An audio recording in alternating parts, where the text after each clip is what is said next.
ஜெயங்கொண்டத்தில் டாஸ்மாக் கடை எதிர்ப்பு தெரிவித்து வரும் அரசியல் கட்சி பிரமுகர்கள். எதிர்பார்த்து காத்திருக்கும் மதுப்பிரியர்கள் நடக்கப் போவது என்ன? அரியலூர் மாவட்டம் ஜெயங்கொண்டம் நகராட்சிக்குட்பட்ட பகுதிகளில் 20க்கும் மேற்பட்ட இடங்களை டாஸ்மாக் நிர்வாகம் பார்வையிட்டு 3 இடங்களை தேர்வு செய்து அதில் டாஸ்மாக் கடை திறக்க ஏற்பாடு நடந்ததாக தெரிகிறது. இதில் ஜெயங்கொண்டம் சிதம்பரம் சாலையில் தனியார் தியேட்டர் அருகில் டாஸ்மாக் கடை ஒன்றும், அதேபோல் தனியார் திருமண மண்டபத்திற்கு எதிரே ஒரு டாஸ்மாக் கடை ஒன்றும், சின்னவளையம் மணக்கரை பாதையில் ஒரு டாஸ்மாக் கடையும் என 3 இடங்கள் தேர்வு செய்யப்பட்டதாக கூறப்படுகிறது. இதில் சிதம்பரம் சாலையில் தனியார் திரையரங்கு அருகே தனிநபர் ஒருவரின் இடத்தில் டாஸ்மாக் கடை கட்டும் பணி தீவிரமாக நடந்து வருகிறது.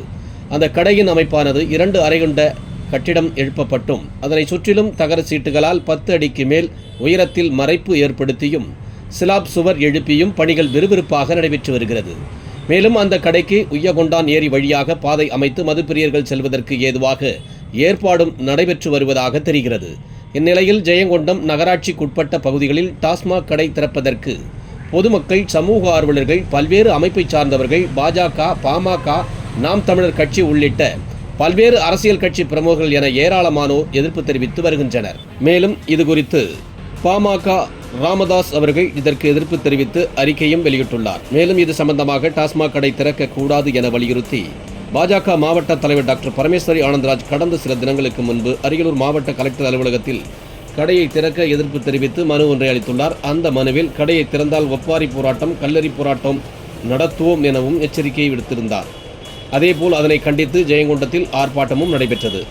இதேபோல் நாம் தமிழர் கட்சி, பாமக கட்சி மற்றும் 16வது வார்டு திமுக கவுன்சிலர் சுந்தராபாய் ராபர்ட் உள்ளிட்டவர்களும் மாவட்ட கலெக்டரிடம் டாஸ்மாக் கடை திறக்க எதிர்ப்பு தெரிவித்து மனு அளித்துள்ளனர் என்பது குறிப்பிடத்தக்கது. டாஸ்மாக் கடை சிதம்பரம் சாலையில் திறக்க எதிர்ப்புக்கு காரணம், இதே பகுதியில் கலை மற்றும் அறிவியல் கல்லூரி, பள்ளிகள், ஜவுளி நிறுவனங்கள், சினிமா தியேட்டர் உள்ளிட்டவைகளுக்கு ஏராளமான பெண்கள், பள்ளி மாணவ மாணவிகள் என ஏராளமானோர் வந்து செல்கின்றனர். டாஸ்மாக் கடை திறப்பதனால் மதுப்பிரியர்களால் அதிக விபத்துக்கள், பெண்கள் மற்றும் பெண் குழந்தைகளுக்கு பாதுகாப்பு இல்லாத சூழ்நிலை உள்ளிட்ட பல்வேறு பிரச்சனைகள் வரும் என கருத்துக்களை தெரிவித்துள்ளனர்.